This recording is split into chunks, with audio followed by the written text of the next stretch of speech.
Барша мақтау, иман деген, ислам деген нығметті, үлкен баға жетпес жақсылықты біздерге нәсіп еткен Алла Тағалаға болсын. Ардақты да әлемдерге рахым етіп жіберілген пайғамбарымызға сәлемдер, салауаттар болғай.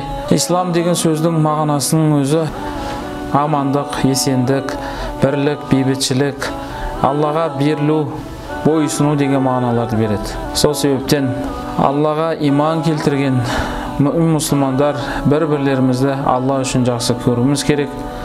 Алла субханаху тағала кемшіліктен пәк болған жаратушы иеміз Құран-ы Кәрімде біздерге бөлінбеуге, бір болуға, жамағатпен, көпшілікпен бір болуға бұйырады.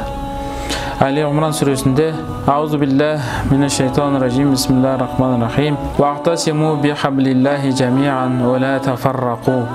Алла Тағаланың түсірген кітабына жабысыңдар да бөлінбеңдер. Вазкуру ниъматаллахи алейкум. Алла Тағаланың сіздерге берген иман деген нығметін еске алыңыздар. Из кунтум адаан. Бір кездері бір-бірлеріңді жек көріп, жау боп, дұшпан боп жүрген едіңдер.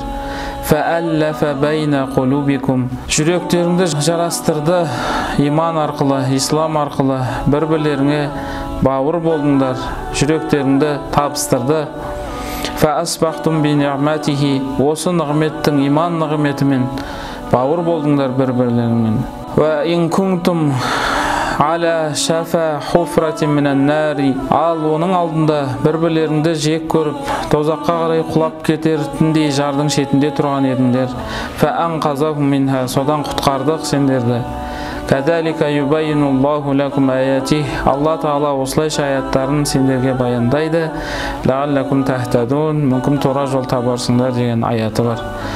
Сол себептен осы аятқа қарасақ, мән беріп, Алла Тағала бір-бірімізді жақсы көруге, нығмет, иман, исламға келгеннен кейін бөлінбеуге біздер шақырып отыр. Ардақты да сүйікті пайғамбарымыз о кісіге сәлемдер мен салауаттар болсын. Әл муслим ахул муслим.